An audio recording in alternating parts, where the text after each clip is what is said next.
예수님의 산상수훈을 배우지 않는 사람은 그리스도인이 아니고, 또 예수님의 산상수훈을 가르치지 않는 사람은 목사가 아닙니다. 그럼에도 불구하고 우리가 예수님의 산상수훈을 가르치기를 주저하는 이유가 있다면 그것은 무엇입니까?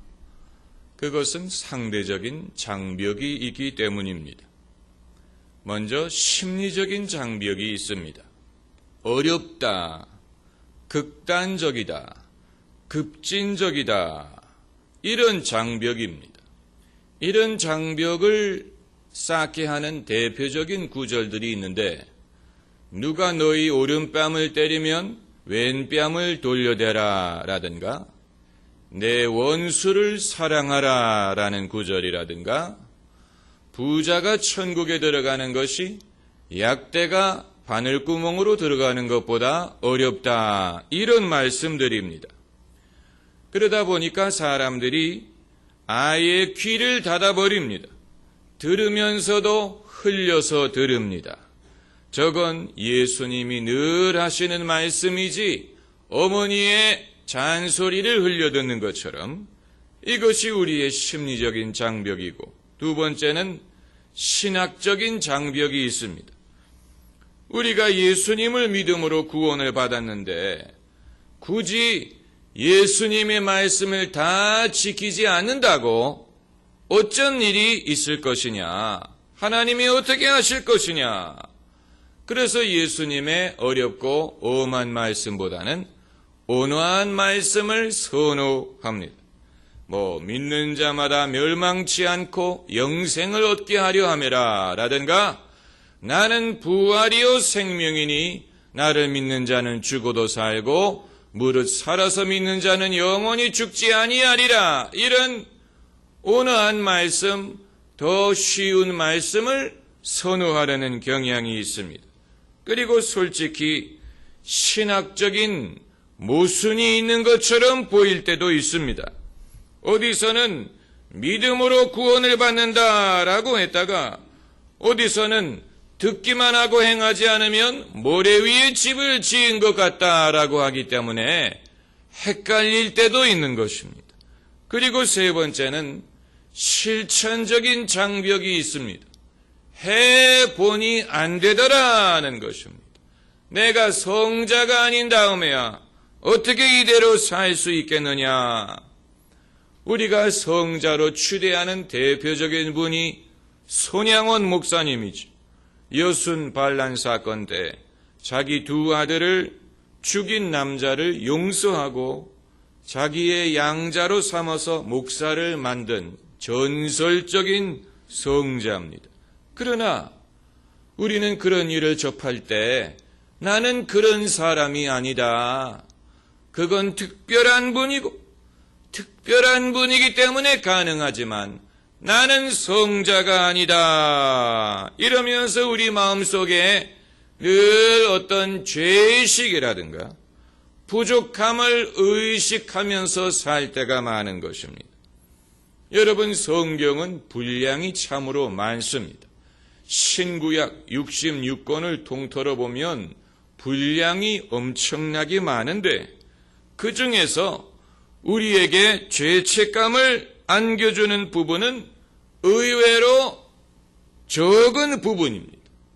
특별히 마태복음에 예수님의 산상수훈이 우리에게 이와 같이 부족함을 느끼게 만들지, 사람들이 창세기 읽다가 죄책감을 느끼는 경우 별로 없고, 출애굽기 읽다가 죄책감 느끼는 경우도 별로 없고, 시편을 읽다가 자기의 부족함을 처절하게 깨닫는 경우도 별로 없지만, 예수님의 산상수훈에서 우리가 부딪히는 면들이 많이 있는 것입니다.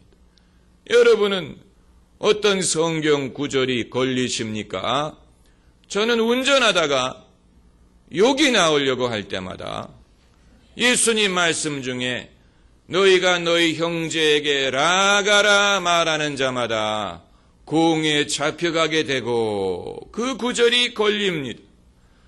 그래서 라가라는 말은 바보라는 뜻인데 지극히 낮은 등급의 욕입니다. 우리가 바보라는 말은 지극히 낮은 등급의 욕인데 예수님은 너희가 너희 형제에게 라가라 하는 자마다 공회에 잡혀가게 되고 이렇게 말씀을 하셨어요. 저는 그래서 예수님께서 제가 욕을 할 때 재림하지 않기를 바랍니다. 여러분은 어떤 성경 구절이 가장 걸리십니까? 이처럼 우리가 걸리는 구절들이 산상수훈에 대부분 모여 있습니다. 그러나 이러한 장벽은 예수님이 만든 장벽이 아니고 사람이 만든 장벽이기 때문에 사람이 그것을 허물어야 됩니다. 레이간 대통령이 베를린 장벽 앞에서 고르바체프 회장이요, 이 장벽을 허무시오. Tear down these walls. 이 장벽을 허무시오 라고 말한 것처럼 소련이 장벽을 세웠기 때문에 소련이 장벽을 허물어야 되지 않습니까? 마찬가지로 하나님의 말씀에 대하여 장벽을 쌓은 장본인이 우리이기 때문에 우리가 그것을 허물어야 되는 것입니다. 먼저 심리적인 장벽은 예수님의 말씀이 어렵다면 그것은 모든 사람에게 다 어려운 것이지 나에게만 어려운 것이 아닙니다. 나에게만 어렵다면 그건 문제지만 모든 사람에게 공통적으로 어려운 것이라면 우리는 같은 입장에 있다는 얘기고 그렇다면 해봄직도 한 것입니다.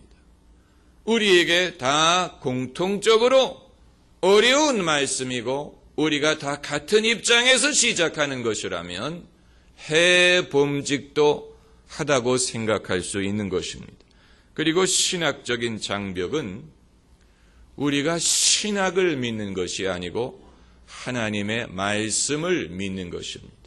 신학은 하나님의 말씀을 담기 위한 그릇에 불과합니다.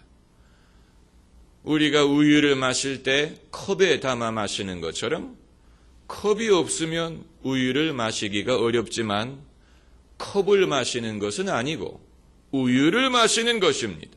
마찬가지로 신학은 하나님의 말씀을 담는 그릇에 불과하지 우리가 먹는 것은 신학이 아니고 하나님의 말씀입니다.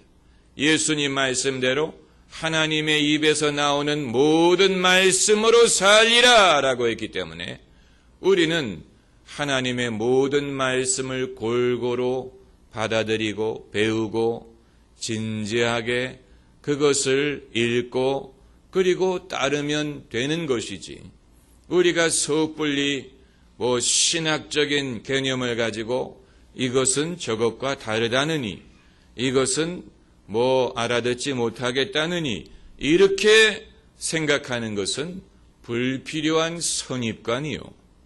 우리가 마음을 열듯이 성경책을 여는 것이 중요한 것입니다. 그리고 세 번째로 실천적인 장벽은 해보지도 않고 어렵다고 하는 것입니다.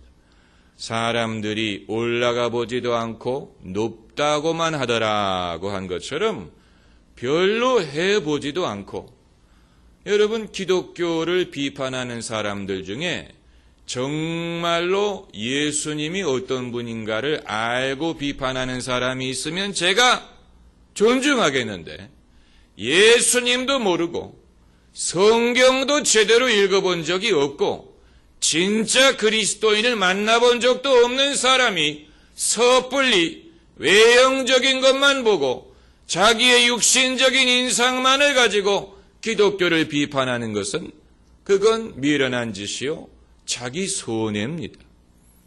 자기